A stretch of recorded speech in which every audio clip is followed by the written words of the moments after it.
ठीक है फिर है। चलो फिर, तो सबसे पहले तो वही है, आईडी सबको पता ही होगा। आईडी क्या होता है?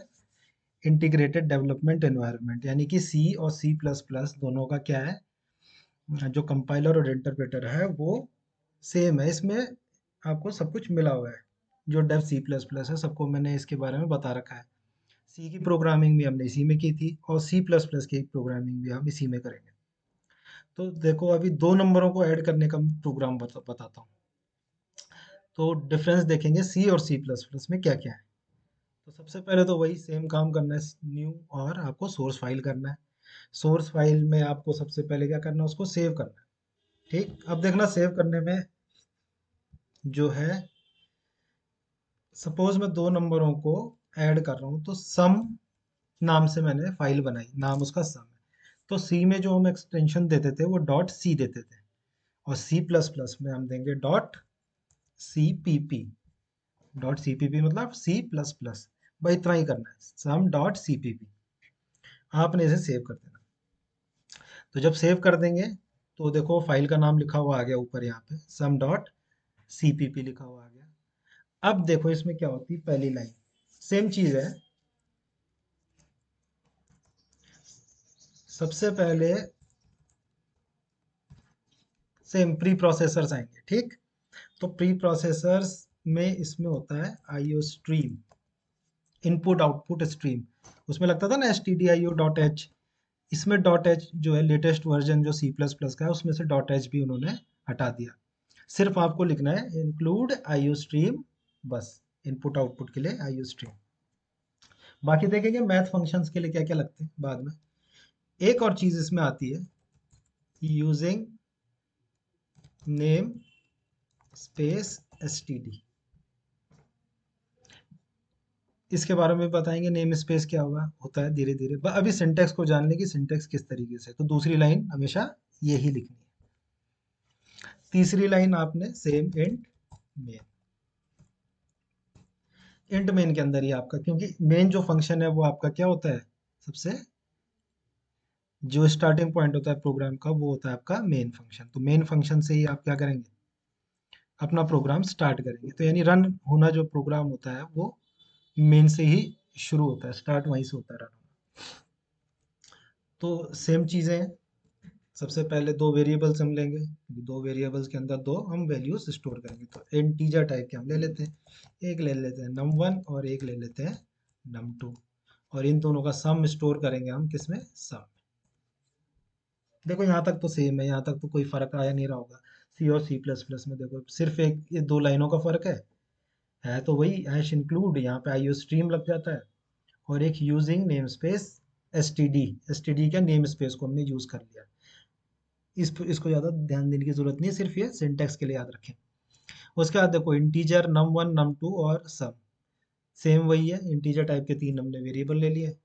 अब आपको यूज़र से लेना है, कि यूज़र से आप दो तरीके से कर सकते हैं, कि एक तो यहाँ पे num1 को आप वैल्यू दे दें 65, और यहाँ पे आप num2 को वैल्यू दे दें सपोज में 54। ठीक, तो ये क्या हुआ, आपने डायरेक्ट वैल्यू इनको असाइन कर दी। और आपने क्या किया, sum is equal to num1 plus num2 कर दिया। तो सम के अंदर क्या स्टोर हो गया, 65 प्लस 54। इस सम को प्रिंट करने के लिए यहाँ पे, वहाँ पे क्या लगता था, देखो कमेंट वही होंगे, कमेंट करने के लिए यही लिखा जाएगा। वहाँ पे क्या लिखा जाता था, इन सी लिखा जाता था, प्रिंट एफ किया जाता था, print F sum is equal to, और यहाँ पे आप देते थे फॉर्मेट स्पेसिफायर, और यहाँ आप देते थे सम, ये लिखा करते थे। अब सी प्लस प्लस में क्या करेंगे, देखो सी प्लस प्लस में इतना लंबा ना करते हुए सीधे एक आपको दिया हुआ है सी आउट। सी आउट आपने देना है, उसके अंदर स्ट्रिंग पास करनी है सम इज इक्वल टू, और जो वैल्यू होगी वो इसके आगे एक और बार इसको जोड़ेंगे, और यहाँ पे सम लिख देंगे। इतने में आपका जो ऊपर वाली लाइन है वो सी में है, और जो ये सी प्लस प्लस में उसको कैसे कन्वर्ट किया जाता है इस, तो जो सी आउट होता है इसमें फंक्शन, वो क्या करता है, आउटपुट प्रोवाइड करने के लिए होता है। ठीक, तो इसमें सिर्फ अभी तक क्या होगा, इत, इतने जो भी आपने एक प्रोग्राम बनाया है इसमें सिर्फ और सिर्फ एक तो ये लाइन, एक ये लाइन और एक ये लाइन, तीन लाइनों में क्या हुआ है, थोड़े थोड़े डिफरेंस आए। और जो मेन डिफरेंस है वो इस लाइन का है कि हम प्रिंट कैसे करते हैं। सम इज इक्वल टू, यहाँ पे हम क्या ले लेंगे, उस वेरिएबल का नाम लिख देंगे, तो क्या हो जाएगा, आपका सम प्रिंट हो जाएगा। उसके बाद क्योंकि मेन इंट मेन किया हुआ है आपने, तो रिटर्न आपको करना पड़ेगा 0। ठीक, तो रिटर्न कोई ना कोई आपको वैल्यू क्या करनी पड़ेगी, रिटर्न करानी पड़ेगी। रन करने के लिए सेम प्रोसेस है। रन में आप जाएंगे कहाँ, कंपाइल एंड रन में। तो जैसे ही आप कंपाइल करेंगे, वो देखो कंपाइल होके इसमें आपको आउटपुट आ गया है आपके। थोड़ा इसको मैं बड़ा कर देता हूँ।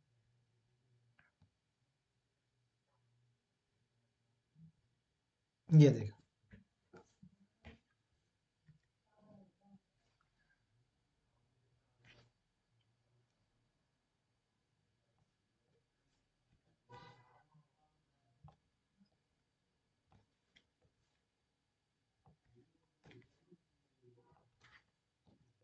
ये देखो सम इज इक्वल टू 119।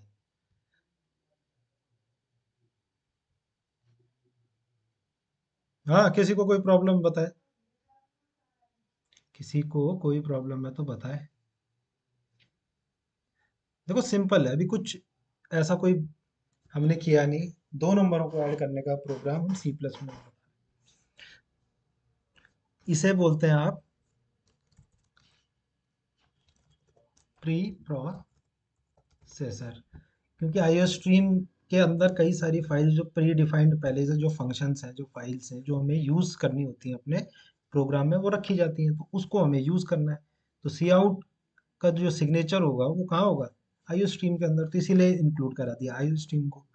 और ये आईओ स्ट्रीम किसके अंदर, नेम स्पेस के अंदर होता है, एसटीडी के अंदर। तो इसको बाद में देखेंगे। तो ये दो लाइन हमने एक्स्ट्रा दिए हैं, हर प्रोग्राम में ये दो लाइनें आपको लिखनी पड़ेंगी। उसके बाद सेम है, इंट मेन है, यानी मेन फंक्शन आपका स्टार्टिंग में फंक्शन है, उसका जो रिटर्न टाइप है वो इंटीजर टाइप का है। उसके बाद मुझे दो नंबर, जब ये सेम लॉजिक है पुराना वाला ही, कि भाई नम वन नम टू और सम, यानी कि तीन वेरिएबल हमने ले लिए नम वन के लिए। यानी कि पहला नंबर जो आप स्टोर करेंगे वो नम वन के अंदर आएगा, वेरिएबल के अंदर। नम टू यानी कि सेकंड जो वेरिएबल का जो नंबर आप स्टोर करेंगे, नम टू के अंदर आएगा। और दोनों का सम किसके अंदर जाएगा, सम के अंदर। तो एक और वेरिएबल आपको चाहिए। नम वन को मैंने डायरेक्ट वैल्यू दे दी है, नम टू को भी डायरेक्ट वैल्यू दी है, और दोनों का सम मैंने करा दिया। ये तो हो गया डायरेक्ट वाला हिसाब। अब देखते हैं कि यूजर से कैसे इनपुट ले जाता है। ठीक,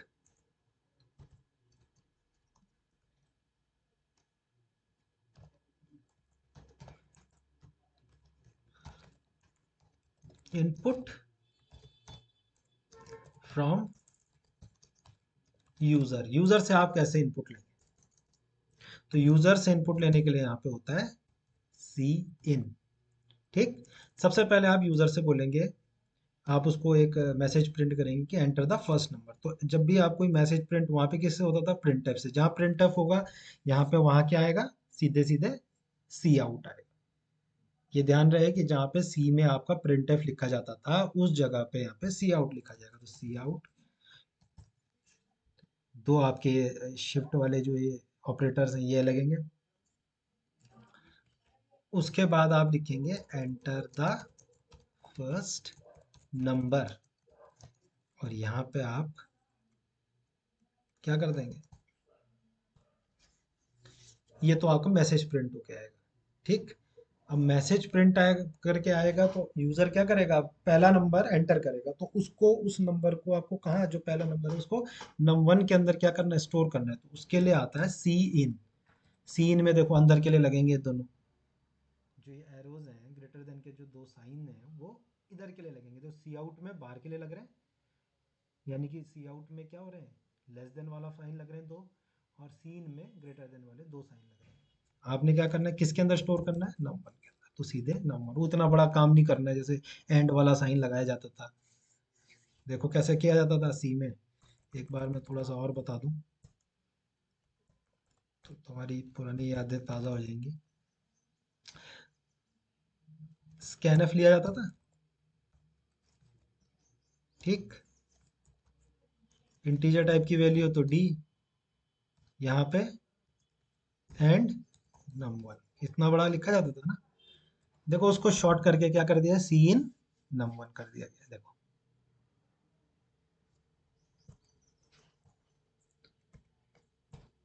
ऐसे ही दूसरा वाला मांगेंगे तो दो एंटर द सेकंड नंबर, और आप क्या करेंगे, सेकंड नंबर भी ऐसे ही करके सी इन करा देंगे। सिर्फ और सिर्फ ये ध्यान रहे कि जब आप सीन लगा रहे हैं,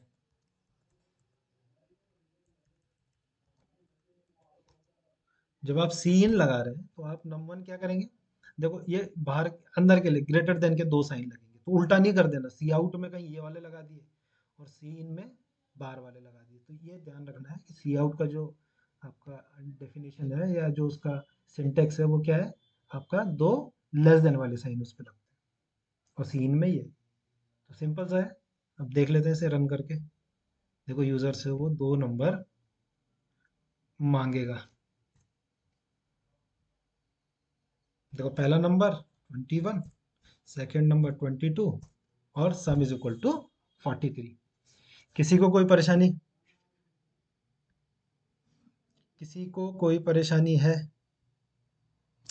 समझ में आ गया सबके।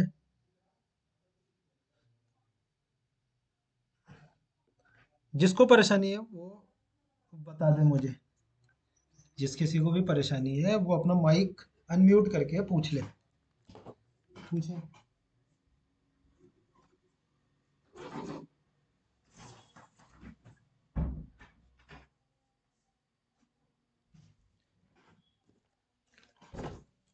ठीक है ना, कोई ज्यादा, उससे थोड़ी सरल ही हो गया है तुम्हारे पास सिंटेक्स। अगर मैं बोलूं कि दो नंबर को ऐड करो तो देखो कितना सरल है, इंटीजर नम1 नम2 सम लिया, एंटर द फर्स्ट नंबर, तो नंबर को इनपुट कराने के लिए सीन लगता है इसमें, तो सीएन का जो डेफिनेशन है वो किसके अंदर होगा, आईओ स्ट्रीम के अंदर होगा, तो सीन अगर मुझे यूज करना है तो आईओ स्ट्रीम को इंक्लूड कराना पड़ेगा। तो सीधी सी बात है, तो ये प्री प्रोसेसर का काम है। तो फर्स्ट नंबर आपने नम वन लिया है, सेकंड नंबर आपने नम टू लिया, sum is equal to num one plus num two किया, सेम जैसे पहले किया जाता था। बस यहाँ पे देखो इतना फॉर्मेटिंग कैसे होगी, देखो सम इज इक्वल टू ये, अगर मैं बोलता कि मुझे फॉर्मेटिंग में चाहिए, देखो अगर मुझे चाहिए, थोड़ा देख ही लो इसे, कि मुझे आउटपुट जो है वो चाहिए, आउटपुट मुझे चाहिए कि the sum of, first number suppose user ने एंटर किया 12 और सेकंड नंबर यूजर ने किया 15 इज 27। अगर मुझे ये चाहिए तो इसमें मैं कैसे करूँगा, इन सी प्लस प्लस, देखो सी में तो सबको पता ही है, जिनको पता है उनको ठीक, जिनको नहीं है वो सीख लेंगे। लेकिन सी प्लस प्लस में क्या होगा, देखो द, देखो जो जितना भी पोर्शन आपका क्या है, स्ट्रिंग है, ये वाला पोर्शन हो गया यहाँ तक, ये वाला पोर्शन हो गया यहाँ तक, और ये वाला पोर्शन हो गया यहाँ तक, ये तो आपका क्या आएगा, इन्वर्टेड कॉमास के अंदर ही आएगा। तो देखो क्या आएगा, द सम ऑफ, यहाँ पे इसे बंद कर देंगे आप, फिर आप ये वाला लेस देन के दो साइन लगाएंगे। किसकी वैल्यू चाहिए, 12 की, 12 की वैल्यू किसके अंदर स्टोर होगी, ये 12 की वैल्यू किसके अंदर स्टोर होगी, नम के अंदर, नम वन की वैल्यू है ना, तो यहाँ पे आप लिखेंगे नम वन, ठीक। फिर आप जोड़ने के लिए आगे इसके साथ क्या जुड़ जाएगा, नम वन, फिर आपने लगाया हुआ एंड, देखो ध्यान से, एंड, फिर आप क्या करेंगे इसके साथ, नम टू जोड़ेंगे, नम टू, नम टू की वैल्यू चाहिए ना, फिर नम टू की वैल्यू के बाद इज, इज लगाएंगे, इज के बाद क्या आएगा, 27, 27 किसके अंदर स्टोर है, सम के अंदर। तो इतना ही करना है। तो ये थोड़ा सा ज़्यादा देखो, उससे काफ़ी जो है इसको सरल कर दिया गया है, बहुत आसान हो गया। फर्स्ट नंबर 23, 32, सेकंड नंबर 23, आ गया ना, the sum of 32 and 23 is 55। Concatenate भी हो गया, आपस में जुड़ गए। तो उसके अंदर तो बहुत कुछ करना पड़ता था सी के अंदर। सी प्लस प्लस के अंदर क्या हो गया, देखो इतना सरल हो गया। ठीक, सबके समझ में आ गया होगा लगभग लगभग। देखो जिसको सी, जिसने सी ढंग से पढ़ी और जिसको सी ढंग से आ चुकी है, उसके लिए ये ज़्यादा कठिन है, बहुत ज़्यादा। देखो इसका सब्जेक्ट का मैं थोड़ा सा ओवरव्यू दे देता हूँ एक।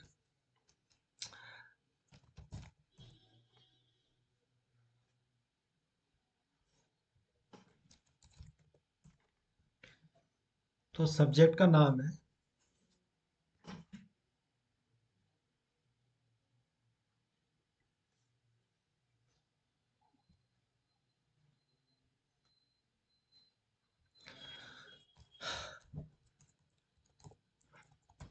Object oriented concepts. तो ये OOC, ऑब्जेक्ट ओरिएंटेड कंसेप्ट्स। ठीक, तो ऑब्जेक्ट ओरिएंटेड जो प्रोग्रामिंग है वो इसमें इंट्रोड्यूस की गई सी प्लस प्लस में। तो अभी पहले जो है बेसिक में करा रहा हूँ, उसके बाद सारे प्रोग्राम जब सिंपल उसमें कर लिए जाएंगे, उसके बाद ऑब्जेक्ट ओरिएंटेड पैराडाइम सिखाऊंगा कि क्या होता है, क्यों सी प्लस प्लस यूज की जाती है। देखो बाकी चीजें इसमें सब सेम। ठीक, तो आपको जो पढ़नी है इसमें, किताब खरीद लेना। किताब या तो ले लेना कि C plus plus in depth, या तो ये खरीद लें, या फिर let us C plus plus हो ये शब्दान्वित करके ये खरीद लें, या फिर आप object oriented programming in C plus plus Balaguruswamy की है, ये खरीद लें। तीनों में से कोई सी भी खरीद सकते हैं। ये थोड़ी हार्ड पड़ेगी, बाला गुरु स्वामी वाली थोड़ी हार्ड पड़ती है। ये दोनों जो है सरल है काफी, तो इन दोनों में से कोई खरीद लो ऊपर से, जो भी यही दोनों है। ये वाली, जिसको हाई फाई अच्छी प्रोग्रामिंग करनी है वो ये भी खरीद सकता है, लेकिन इन दोनों में से तो एक खरीद ही ले। तो ये बुक्स के नाम है। अब थोड़ा देख लेते हैं कि क्या क्या होता है। सेम है, प्रोसेस सेम है, रन करने का प्रोसेस सेम होता है, सब कुछ सेम है। तो इसमें जो आप पढ़ेंगे घर में, वो एक तो पढ़ेंगे व्हाट आर टोकन्स। ठीक, टोकन्स क्या क्या होते हैं, स्मॉलेस्ट इंडिविजुअल यूनिट, जो भी किसी भी प्रोग्रामिंग लैंग्वेज के उसे टोकन कहा जाता है। तो टोकन के अंदर आपको पढ़ने पड़ेंगे पहले तो कीवर्ड्स। कीवर्ड्स में जितने भी कीवर्ड्स होते हैं, इसमें थोड़े एडिशनल है सी से ज़्यादा, जैसे कि इंट हो गया, फ्लोट हो गया, है ना,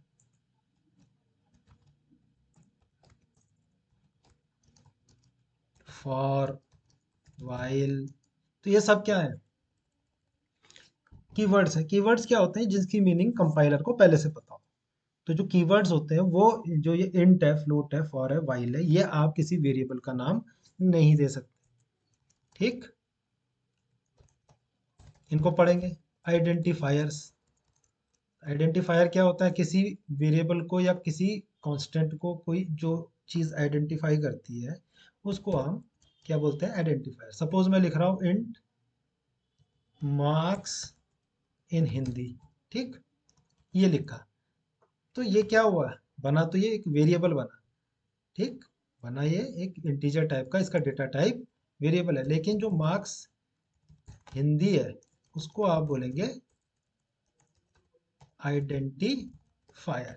आइडेंटिफायर मतलब उस वेरिएबल को वो आइडेंटिफाई कर। ठीक, पढ़ेंगे इसे, वेरिएबल्स। ठीक है, ये क्या करता है, स्टोर्स, स्टोर्स डेटा टेम्पररी, है ना, टेम्पररी बेसिस पे ये स्टोर करता है। ठीक, सबको पता है वेरिएबल क्या होता है, टेम्पररी स्टोर करता है। जैसे ही हम उसे ओवरराइट करते हैं पुरानी वैल्यू हट जाती है, नई वैल्यू आ जाती है, सेम चीज़। कैसे करते हैं? जैसे ऊपर लिखा हुआ है इंट मार्क्स हिंदी, तो वो क्या हो गया? वेरिएबल को डिफाइन करने का तरीका हो गया। फिर आते हैं कांस्टेंट। कांस्टेंट क्या होते हैं? जो कि क्या होते हैं?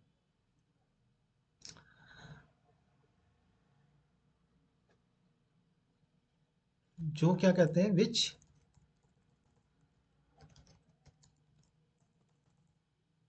या whose data can't be overwrite, जो कि जिनका डेटा हम ओवरराइट नहीं कर सकते, या विच डजंट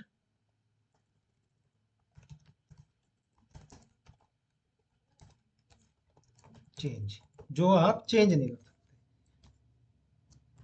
वेरिएबल जैसे इंट मार्क्स हिंदी है, मार्क्स हिंदी में आपने वैल्यू डाल दी, ठीक, आपने मार्क्स हिंदी में वैल्यू डाली 45।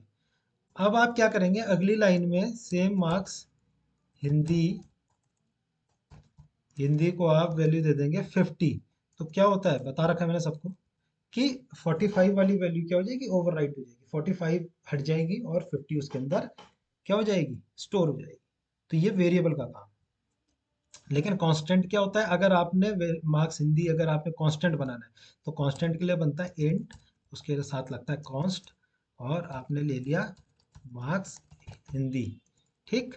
अब आपने ये कांस्टेंट ले लिया, इसकी वैल्यू आपने यहाँ पे दे दी, मार्क्स हिंदी की वैल्यू दे दी 45।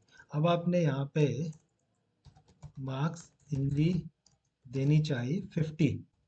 तो ये वाला जो पोर्शन हो जाएगा ये आपका गलत हो जाएगा, क्योंकि इसकी वैल्यू आप throughout the program change नहीं कर सकते कांस्टेंट की वैल्यू। तो वेरिएबल और कांस्टेंट में ये डिफरेंस है।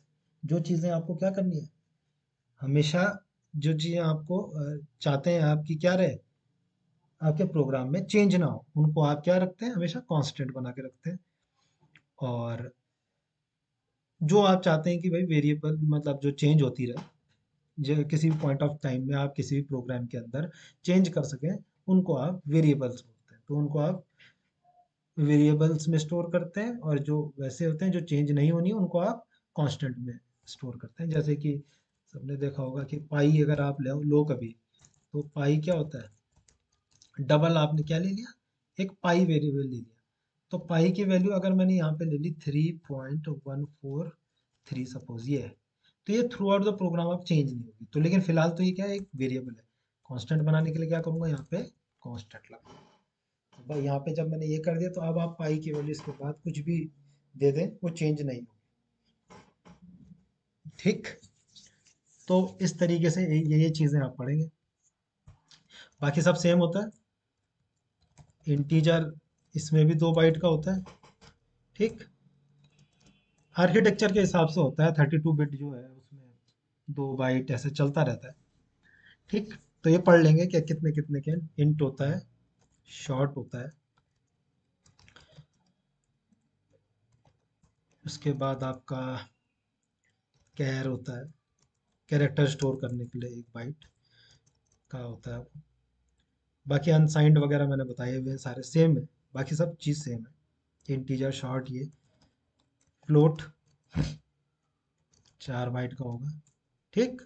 डेसिमल वैल्यू स्टोर करने के लिए लॉन्ग होता है, 4 बाइट का इंटीजर स्टोर करने के लिए। फिर आता है आपका डबल, 8 बाइट का होता है, और डेसिमल वैल्यू स्टोर करने के लिए होता है। इसकी प्रिसीशन देखो, फ्लोट फ्लोट में और इसमें क्या होता है अंतर, कि सपोज मैंने यहाँ लिखा 56 पॉइंट, ये वाला 5677, तो इसकी प्रिसीशन वैल्यू कुछ होती है कि भाई ये 4 पॉइंट के 4 डिजिट बाद तक ही क्या देगा आपको? प्रिसाइज वैल्यू देगा। लेकिन डबल में कहीं कहीं पे आपको क्या चाहिए? सपोज आपको चाहिए, वाह, इसके बाद प्रिसाइज वैल्यू चाहिए, पॉइंट के बाद जो है आपको काफ़ी आगे तक, आगे बहुत ज़्यादा डिजिट की क्या चाहिए? प्रिसाइज वैल्यू चाहिए, तो आप डबल भी लेते हैं। फिर इसकी क्या है? स्टोरिंग कैपेसिटी ज़्यादा है, 8 बाइट का है, तो ज़्यादा बड़ा क्या करेगा? नंबर भी स्टोर कर सकता है। तो इसी वजह से जब भी आपको प्रिसिशन वैल्यू ज़्यादा चाहिए तो आप डबल का यूज़ करते हैं। तो ये सब इसमें आपके डेटा टाइप्स भी आ गए। तो इतना इतना आपको करना है। बाकी क्या क्या दिया था मैंने, ऑपरेटर ओवरलोडिंग का कंसेप्ट दिया था, ठीक। उसको भी पढ़ेंगे, उसको भी मैं कवर कर दूंगा, ठीक। तो लगता है मुझे कि समझ में आ ही गया होगा तुम्हारे। चलो बहुत आ गए हैं, चलो 17 ही आए, लेकिन और एक और चीज़ ध्यान में रखेंगे सब, कि प्रेजेंट रहेंगे जब जब क्लास होगी, सबके सब। अब देखते हैं, देखो ये सम का हो गया। इसी में अगर क्या करना है अब आपको,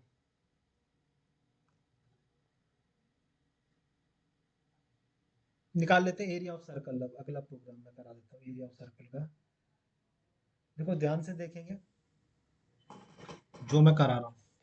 सबसे पहले आपने न्यू फाइल किया, फिर उसके बाद सेव एज किया, ठीक है। सर्कल का एरिया तो सर्कल एरिया मैंने लिख दिया, ठीक। और डॉट सीपीपी जरूर देंगे। डॉट सीपीपी का मतलब है कि ये क्या है, आपकी फाइल सी प्लस प्लस की फाइल है। सेम इंक्लूड आईओ स्ट्रीम, ठीक। इसके बाद आप लेंगे using name space STD and main, ठीक। तो एरिया ऑफ सर्कल के लिए आपको रेडियस चाहिए, तो फ्लोट में आप रेडियस ले रहे हैं, ठीक। और एरिया भी क्योंकि जो आएगा वो भी आपका फ्लोट में ही आएगा। अब मैंने कहा इसमें क्या होता है, पाई आर स्क्वायर होता है। देखो यहाँ पे मैं लिख देता हूँ, एरिया ऑफ सर्कल होता है आपका 3.143 जो भी है into radius, radius into radius, ठीक। तो इसमें से रेडियस तो क्या है, वेरिएबल, एक ही लेना है, वो दो बार मल्टीप्लाई कराना है, ठीक। 3.143 इज द कांस्टेंट वैल्यू, तो ये कांस्टेंट वैल्यू भी ले लेते हैं। तो फ्लोट टाइप की वैल्यू है, तो आप इसे क्या कर दिया, कांस्टेंट बना दिया, और इसमें पाई के अंदर इसे स्टोर कर दिया। इसीलिए मैं ये कर रहा हूँ कि 3.143, ठीक। अब जो रेडियस की वैल्यू है ये यूजर से लेनी है, तो यूजर से लेने के लिए मैंने क्या कहा था, सी आउट। आपको मैसेज प्रिंट कराना है तो सी आउट। हाँ, कांस्टेंट के लिए बेटा सी ओ एन एस टी, बिना नहीं तो कैसे पता चलेगा। देखो ऊपर मैंने रेडियस भी लिया है, वो भी फ्लोट, और नीचे भी अगर मैं फ्लोट पाई लिख दूंगा तो दोनों के दोनों क्या ट्रीट हो जाएंगे, एज अ वेरिएबल ट्रीट हो जाएंगे। तो कांस्टेंट बनाने के लिए बीच में आपको कौन सी ओ एन एस टी, ये क्या है, एक डेटा वो है, कीवर्ड है, तो वो लिखना पड़ेगा। तो जब भी कोई आपने यूजर से लेना तो एंटर, कोई स्ट्रिंग आपने प्रिंट करानी है तो सी आउट के अंदर enter the value of radius, ठीक। रेडियस,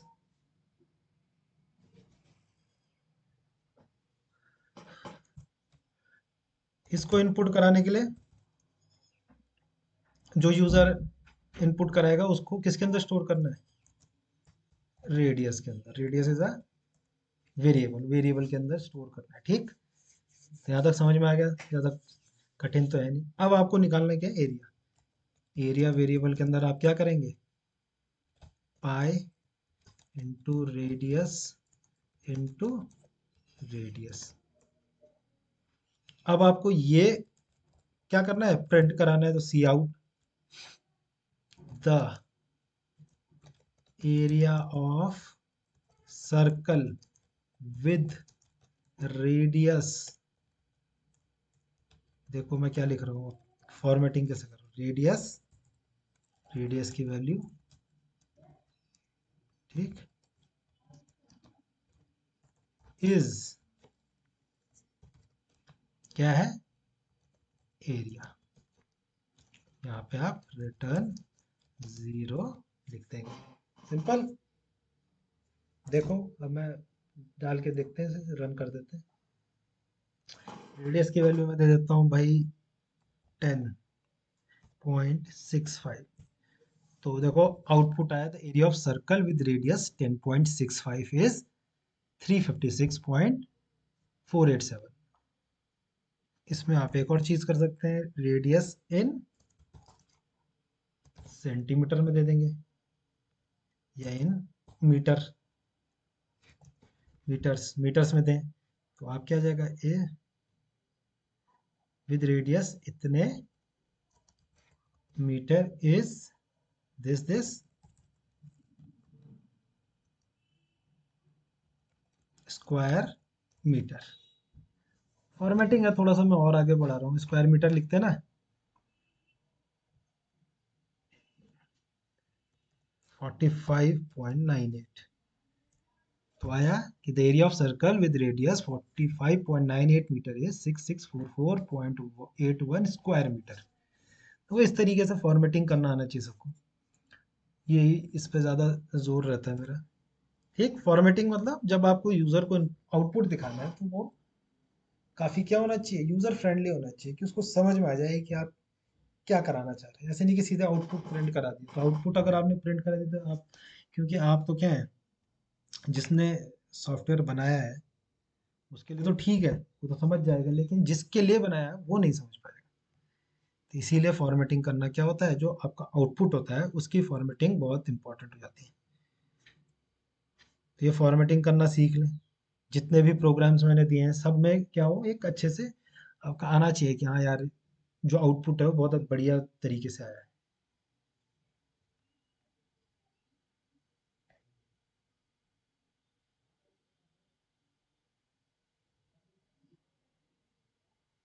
ठीक,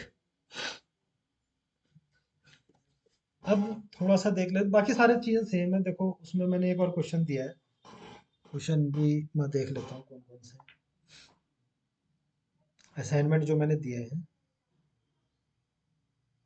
उसमें मैं देखता हूँ कौन कौन से।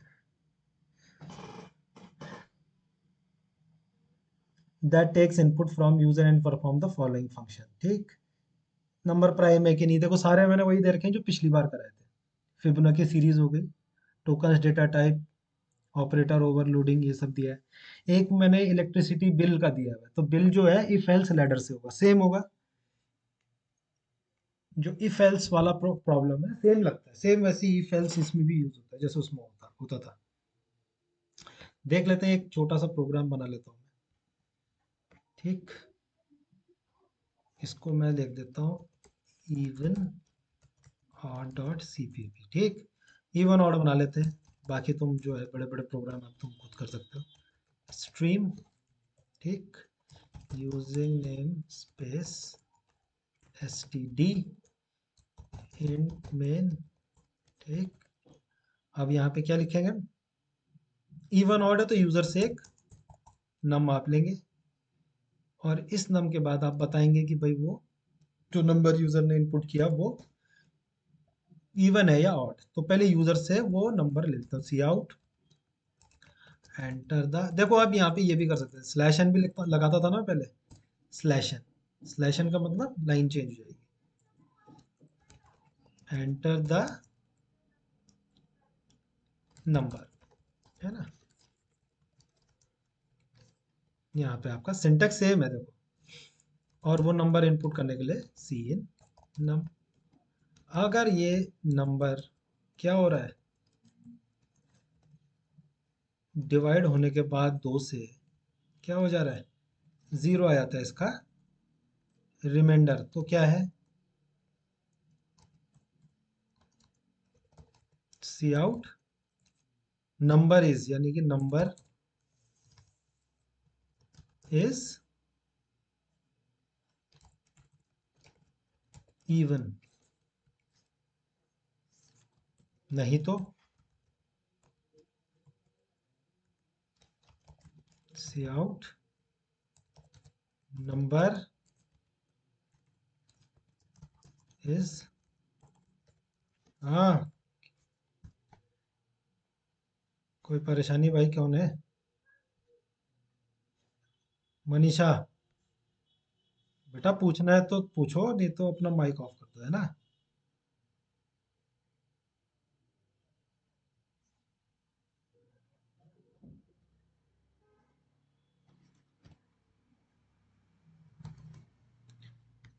ठीक, इतना ये किया, रिटर्न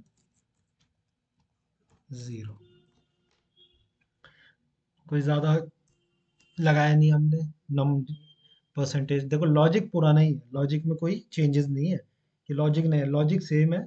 बस आपको लिखने का तरीका हो गया, देखो सी इन सी आउट बस। नंबर एंटर कर लेते हैं 65, तो 65 इज ऑड। ठीक,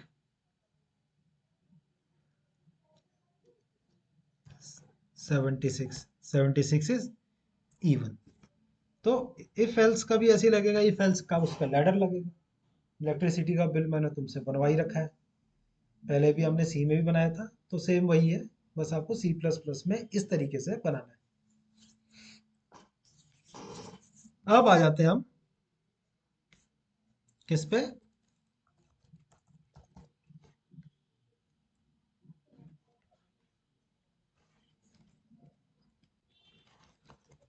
फंक्शंस पे।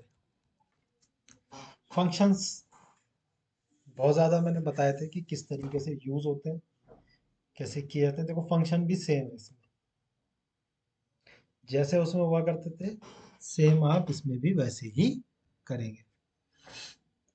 तो प्राइम का देख लेते हैं फंक्शन। ठीक, कि प्राइम नंबर निकालने के लिए अगर मैं फंक्शन बनाना चाहूँ तो कैसे से वैस करेंगे। प्राइम फंक्शन है ना, डॉट, ध्यान रहे dot CPP. CPP is extension for C plus plus. ठीक, तो सबसे पहले से इंक्लूड आईओ स्ट्रीम, फिर आप लिखेंगे यूजिंग नेम स्पेस टी, फिर आप वही इंट। अब इंट मेन से पहले क्या लिखा लिखा जाता था, अगर किसी को पता हो, इंट मेन से पहले आप या तो यहीं पे क्या कर दूं, फंक्शन को लिख भी दूं, या मैं क्या करता था उसमें, या आप क्या करते थे, यहाँ पे उसका सिग्नेचर लिखते थे, यानी कि उसको उसका डिक्लेरेशन। अब देखो प्राइम फंक्शन के बारे में, फंक्शन के बारे में मैं तुम्हें बहुत बताया। फंक्शन का सबसे पहले आप लिखते हैं रिटर्न टाइप, कि वो क्या रिटर्न करेगा। ठीक, तो मैंने क्लाइंट और उसके बारे में बताया था कि कहाँ से प्रोग्राम रन होता है। मेन के अंदर सिर्फ प्रोग्राम रन होता है, काम क्या कहाँ होता है, सिर्फ फंक्शन में। तो फंक्शन आपको रिटर्न करके देता है कि हाँ है या ना, तो प्राइम है या नहीं है। उसके लिए आप क्या करेंगे, या तो रिटर्न करेगा। तो मैंने क्या कहा था, जब आप, अगर मैं क्या कर रहा हूँ, प्राइम का फंक्शन लिख रहा हूँ, तो सबसे पहले क्या लिखता था, रिटर्न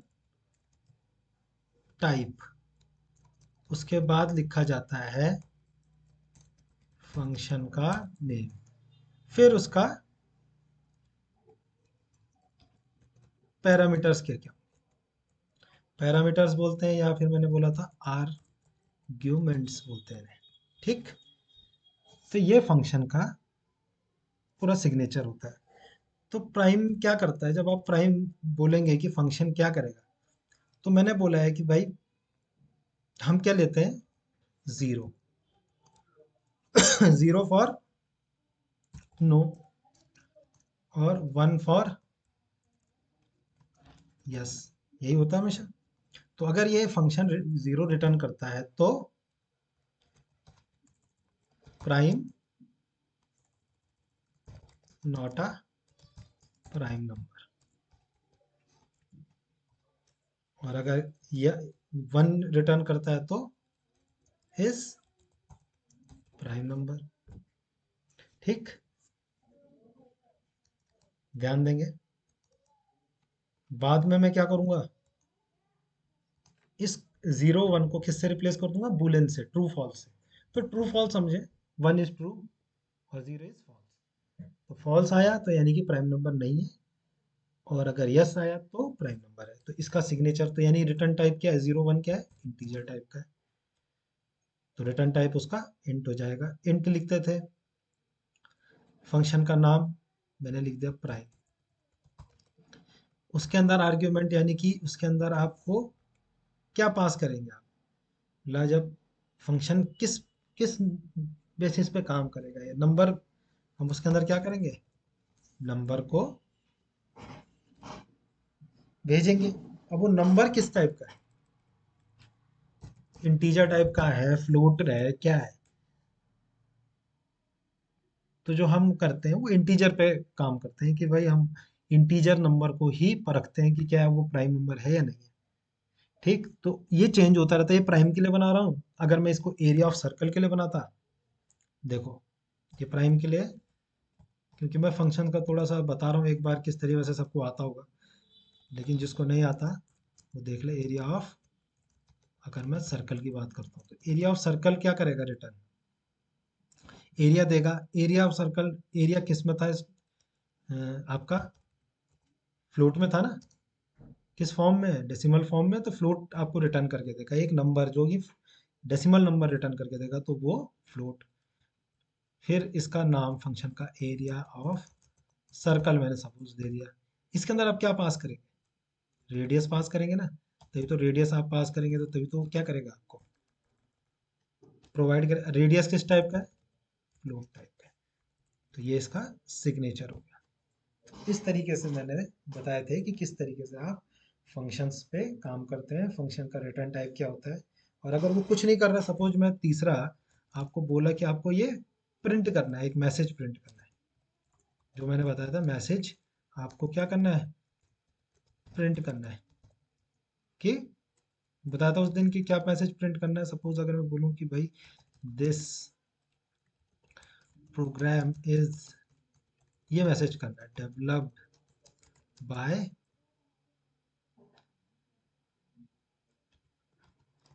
आईटी डिपार्टमेंट।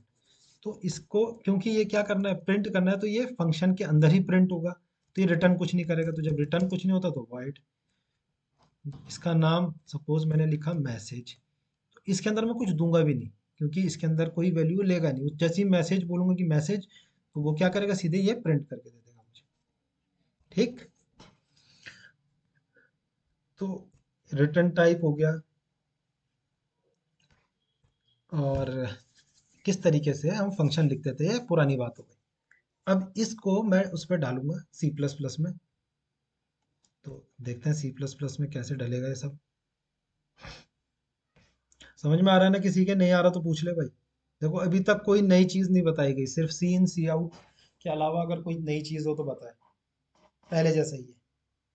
तो मैंने कहा कि भाई मैंने एक इन प्राइम नंबर फाइंड करना है, तो मैंने कहा उसका रिटर्न टाइप इंटीजर है, प्राइम उसका नाम है, उसके अंदर मेरे को इंट नम पास करना है, बस सीधी बात, जो पहले हुआ करता था। दूसरा क्या है, मैसेज प्रिंट करना है, तो वॉइड मैसेज। तो यहाँ पे सबको क्या करना है, ऊपर आप डिक्लेरेशन लिखेंगे। यहाँ पे क्या हो सकता है, एक तरीका तो वही जो मैंने पहले बताया था। अब जो मैं आज से तरीका सिखा रहा हूँ, तो यहाँ पे क्या करो, इसको डिक्लेयर ना करते हुए यहीं पे इसको लिख भी दो। जो आपके फंक्शंस हैं उसको क्या करो, डिक्लेयर करते ही साथ यहाँ पे आप क्या कर सकते हैं, यहाँ पे आप उसे लिख भी सकते हैं।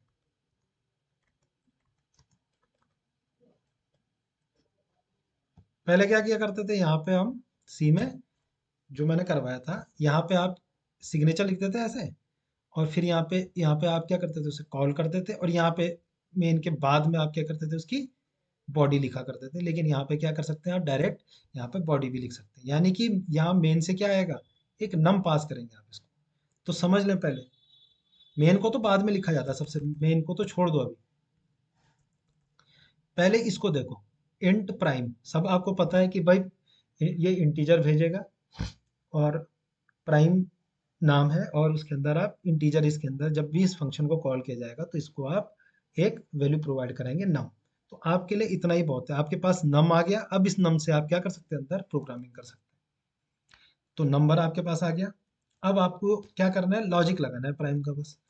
तो इंट आई जो चलता है आपका, ठीक, एक आपने यहाँ पे फ्लैग ले लिया, जिसको आपने आप मान के चलते हैं कि वो क्या है, एक प्राइम नंबर है, तो उसको आपने 1 दे दिया नंबर फ्लैग को। जैसे ही प्राइम नंबर नहीं होगा वैसे ही आप क्या कर देंगे, फ्लैग को 0 कर देंगे, और फ्लैग ही रिटर्न भी होगा बाद में।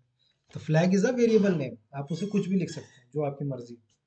तो मैं फ्लैग इसीलिए लिखता हूँ कि क्या होता है वो, फ्लैग इसीलिए लिखा जाता है कि उसकी वैल्यू 0 1 में ही स्विच कराते हैं प्रोग्रामिंग में, इसीलिए फ्लैग मैंने उसका नाम लिखा है। आप चाहें तो कुछ और भी लिख सकते हैं, यहाँ पे आप लिख सकते हैं टेम्प भी लिख सकते हैं, आपके ऊपर है।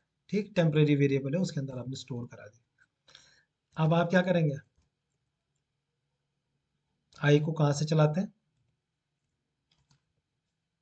आई को आप चलाते हैं 2 से। सेम लॉजिक, कहाँ तक चलाते हैं,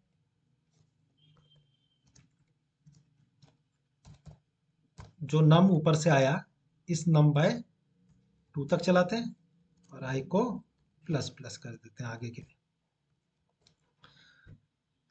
ठीक, ये चलता है पूरा आपका। देखो लॉजिक सेम है, लॉजिक में जब मैंने क्लास में बताया होगा सबको, तो लॉजिक पे काफ़ी मेहनत की गई है, करवाई मैंने बहुत, कि लॉजिक कैसे बिल्ड किया जाता है। प्राइम नंबर के ऊपर कराई थी, तो अब मैं दोबारा नहीं बताऊंगा कि प्राइम नंबर कैसे निकाला जाता है, सिर्फ मैं प्रोग्राम बना रहा हूँ। अब ये 2 से लेके और जितना नम है उसके नम बाई 2 तक चलता है लूप। नम बाई 2 तक क्यों चलता है, मैंने बताया था कि कोई भी नंबर होगा उसका हाईएस्ट जो फैक्टर होता है उसके आधे का होता है। सपोज अगर 24 है तो हाईएस्ट फैक्टर 24/2 12 होगा। 12 से और 24 के बीच में कोई भी नंबर अगर आप लेंगे तो वो क्या होगा, वो 24 को डिवाइड ही नहीं करेगा। तो इसीलिए हम जो आपका प्रोसेसर है उसको ज़्यादा काम ना, मतलब अननेसेसरी उसको काम नहीं कराते हैं कि भाई नम बाई 2 तक ही चलवाते हैं, क्योंकि उसके बाद तो जब पता ही है कि चलेगा ही नहीं, तो फिर जो है आप लूप चला के क्या करेंगे, आप रिसोर्स वेस्ट करें। इसमें आप अब नम बाई 2 तक चलेगा। अगर इफ अगर आपका जो नम है वो परसेंटेज यानी कि रिमाइंडर, डिवाइड नम को किससे कराएंगे, आई से, पहले 2 से कराएंगे, फिर 3 से, फिर 4 से, 5 से, किसी भी पॉइंट ऑफ टाइम में वो क्या आ जाता है, 0 आ जाता है। नम की वैल्यू क्या है, सपोज देखो यूजर ने सपोज नम की वैल्यू क्या दी, नम की वैल्यू उसने दी 11। तो 11 क्या है आपका, एक प्राइम नंबर है। तो नम के अंदर इस नम की वैल्यू क्या हो जाएगी, 11। तो जहां जहां नम है वहां 11 आ जाएगा। आई को आपने कहाँ से चलाया, 2 से लेके कहाँ तक चलेगा, नम बाई 2 तक। तो नम बाई 2 क्या होगा, नम बाय 2 क्या होगा, इसका क्वोशिएंट। तो 2, 11 को 2 से डिवाइड करेंगे तो 2 5 ज़ा 10 आ रहा है।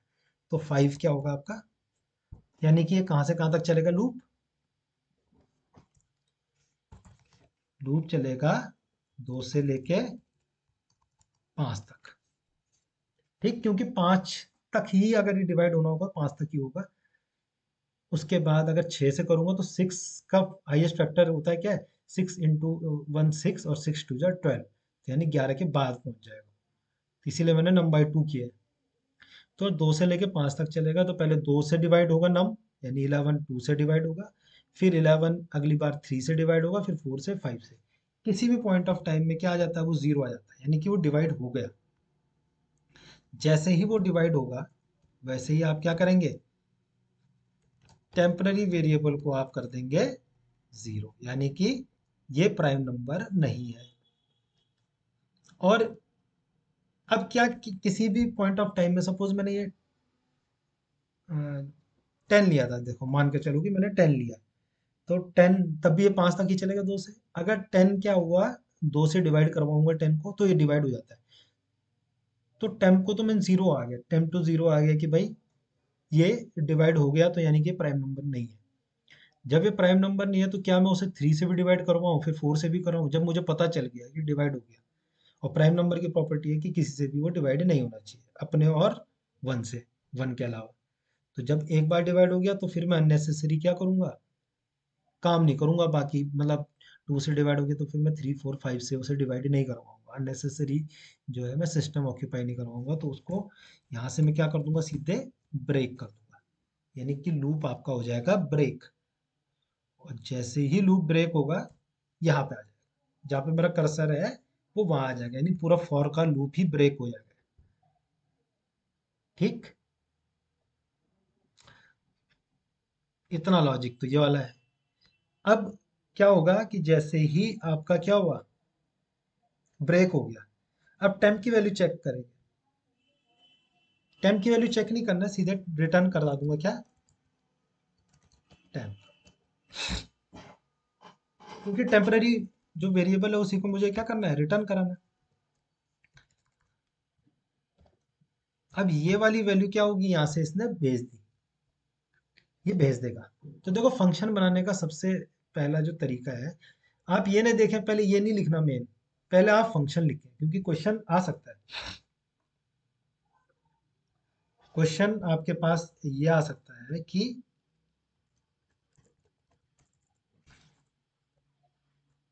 कभी भी, यहाँ नहीं तो इंटरव्यू पर्पज से भी आपको आएगा, write a C plus plus function to find whether a number is prime or not, ये आ जाएगा।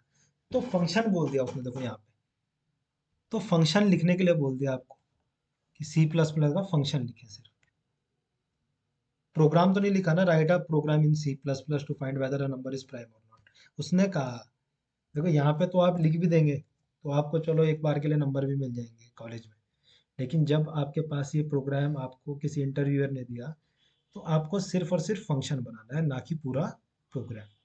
तो आपको सिर्फ इतना लिखना है, यहाँ तक का,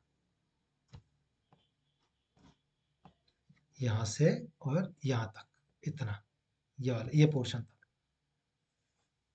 तो इसको जो बनाने का तरीका होता है, पहले उसका रिटर्न टाइप आप लिखते हैं। पहले आपको देखना है कि भाई वो मेरा जो फंक्शन है वो क्या काम करेगा। तो फंक्शन मेरा क्या काम कर रहा है, प्राइम निकाल रहा है। तो अब आपको देखना है कि भाई पहले तो वो क्या इनपुट लेगा, तो जो इनपुट लेगा यानी कि यूजर से नंबर मांगेगा, तो आपने उसको एक वेरिएबल में स्टोर कर दिया जो कि नम है। अब देखेंगे आप कि वो रिटर्न क्या करेगा। कुछ नहीं रिटर्न कर रहा तो वॉइड लगा देंगे। अगर वो इंटीजर रिटर्न करना है, फ्लोट रिटर्न कर रहा है, तो उसका क्या है, वही चीज़ आप डेटा टाइप वो लिख देंगे। तो ये आपका बन गया। उसके बाद आप उसकी बॉडी लिखेंगे। तो अगर मैं देखूं, तो आपको ये लेके चलना पड़ता है कि नंबर यूजर क्या दे सकता है। आपको तो नंबर नंबर की आवश्यकता है, बाकी तो कुछ दिक्कत है, बाकी कुछ आपको प्रॉब्लम नहीं है। यानी कि आप अगर मेन नहीं भी लिखता हूँ मैं, तो मेन बिना मेन के भी काम चल जाएगा। अगर कोई इसने फंक्शन लिखने के लिए बोला तो ऐसा नहीं कि मेन लिखना है ज़रूरी है, बिना मेन के जो है मेरा काम नहीं चलेगा। ये नम लिखा आपने, उसके अंदर उस पूरे नम को यूज़ किया लॉजिक के साथ, और रिटर्न जो कराना था आप करा। यहीं पे भी आप वॉइड लिखा करा के क्या कर सकते थे, यहीं पे प्रिंट करा देते, क्योंकि यहीं पे मैं क्या कर दूं, टेम्प की वैल्यू चेक कर दूं। अगर टेम्प की वैल्यू जीरो आती है तो क्या है, यहीं पे प्राइम है। और यहीं पे अगर मैंने क्या कर दिया, टेम्प की वैल्यू क्या आ गई, वन आ गई, तो क्या है, प्राइम है। और टेम्प की वैल्यू जीरो आ गई तो प्राइम नहीं है। ठीक, वो मैं रिटर्न इसीलिए करा रहा हूँ कि तुम्हें रिटर्न का थोड़ा सा पता चल जाए कि रिटर्न किस तरीके से होता है, वैसे तुम्हें बता रखा है। तो ये लिखा जाता है हमेशा, फंक्शन ऐसे लिखा जाता है। फंक्शन को कॉल कहाँ किया जाएगा, मेन में। तो फंक्शन को मेन में कॉल करने के लिए मुझे यूजर से नंबर मांगना है, तो एक इंट नम लिया मैंने। ठीक, और वहां से जो टेम्पररी वेरिएबल आ रहा है यहाँ पे भी मैं उसे स्टोर कर देता हूँ। तो उसके लिए भी मुझे एक वेरिएबल चाहिए। अब मैं क्या करूँगा, यूजर से ले लेता हूँ कि भाई आप क्या करें, एंटर अ नंबर। तो यूजर से एंटर करा देते हैं नंबर को। एंटर कैसे कराएंगे, सीन से। सीन से आप जो काम वहाँ स्कैन एफ करता था, यहाँ सीन करता है। अब फंक्शन को कॉल कर देंगे, फंक्शन का नाम है प्राइम। उसके अंदर आप नाम को क्या कर देंगे, पास कर देंगे। तो ये इसकी जगह क्या है, रिटर्न जो रिटर्न करेगा वैल्यू, वो इस पूरे की जगह आ जाएगा। तो वहां से अगर प्राइम है तो जीरो आ जाएगा, और अगर प्राइम नहीं है तो, भाई प्राइम है तो वन आ जाएगा, प्राइम नहीं है तो जीरो आ जाएगा। तो जीरो और वन क्या है, एक इंटीजर टाइप की वैल्यू, जिसके लिए मैंने टेम्प लिखा है। इस पूरे को हम स्टोर कर देंगे टेम्प में। तो वो जो 0 या 1 जो भी वैल्यू आएगी वो टेम्प के अंदर आ जाएगी। अब मैं इस टेम्प को यहाँ पे क्या कर सकता हूँ, if temp is double equal to का जो ऑपरेटर है वो क्यों यूज होता है, आपका कंपेयर करने के लिए। सी आउट नंबर इज प्राइम, ठीक। एल्स क्या होगा, सी out num is not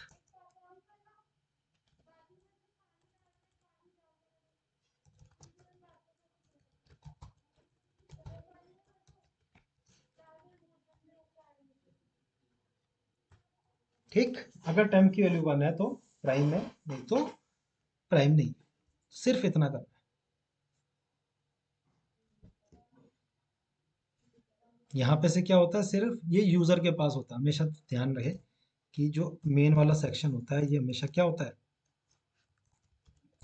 client section होता है। ये हमेशा क्लाइंट के पास रहता है। क्लाइंट क्या करता है, सिर्फ यूजर प्रोवाइड करता है। जैसे किसी वेबसाइट में अगर आप क्या करते हैं, आपको अगर किसी वेबसाइट, आपने वेबसाइट ओपन की और आपने कहा यार मुझे कोई ऐसा वेब पेज दिखाओ जो क्या करे कि वहाँ नंबर डालूं और वो क्या बता दे कि वो प्राइम है कि नहीं। तो आप क्या करेंगे, आप एज ए यूजर सिर्फ नंबर प्रोवाइड करेंगे, और नंबर जो प्रोवाइड करेंगे टेक्स्ट बॉक्स के अंदर वो आपका क्या हो गया, समझ लो क्लाइंट सेक्शन हो गया। आप नंबर दे रहे हैं, बाकी वो नंबर वहां से कहाँ पास होता है, किसी फंक्शन को पास होता है, और वो क्या कर रहा है उसके अंदर कैलकुलेशन करके वो आपको वापस क्या देता है, आउटपुट प्रोवाइड करता है कि वो प्राइम है या नहीं है। इस तरीके से समझेंगे इसे। तो ये हमेशा क्लाइंट सेक्शन होता है। क्लाइंट सेक्शन में सिर्फ और सिर्फ लिमिटेड चीजें रखी जाती हैं, यूजर से नंबर में एंटर किया जाता है बस। ये भी मैं एक्स्ट्रा कर रहा हूँ यहाँ पे, ये वाला पोर्शन, ये वाला पोर्शन भी मैं क्या कर सकता हूँ, यहीं पे क्या कर सकता हूँ, इसको रिटर्न ना कराते हुए इसको वॉइड कर दूं, ठीक। और यहीं पे मैं यहीं पे इसको टेम्प को चेक करा लूं, तो वो क्या कर लेगा, तो 11 इज प्राइम, ठीक। और यहाँ पे 12 डालूंगा तो 12 इज नॉट प्राइम, देखो आ गया। तो इस तरीके से फंक्शन सेम है। अब मेरे को मैसेज भी करना है प्रिंट, तो देखो मैसेज कैसे प्रिंट होगा, ठीक। उसी के नीचे लिख सकते हैं, एक आयत इसके नीचे आप क्या कर सकते हैं, लिख सकते हैं। तो मुझे एक मैसेज प्रिंट करना है तो क्या होगा, सी out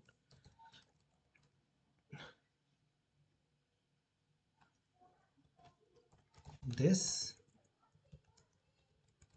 programme is developed by IT department, बस।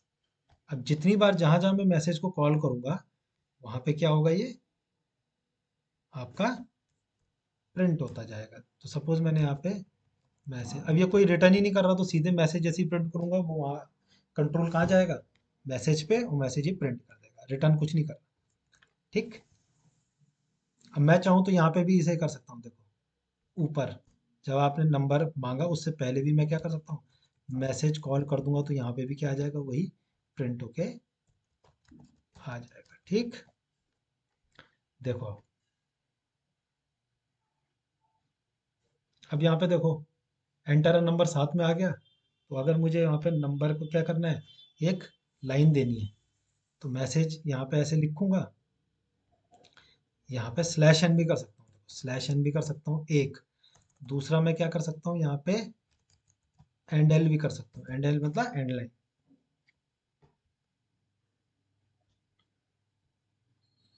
एंड लाइन का क्या होता है, 34 इज नॉट प्राइम, ठीक। एंड एल मतलब एंड लाइन, स्लैश एन का ही काम करता है।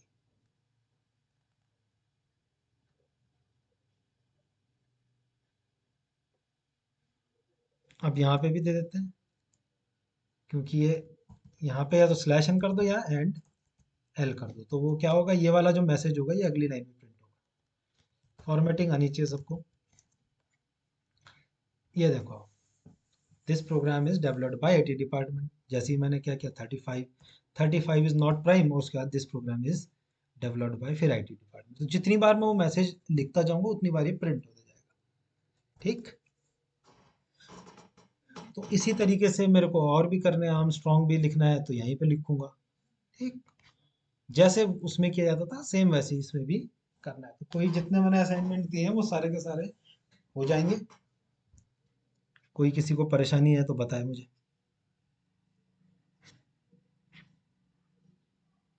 किसी को कोई परेशानी तो बताए इतने में।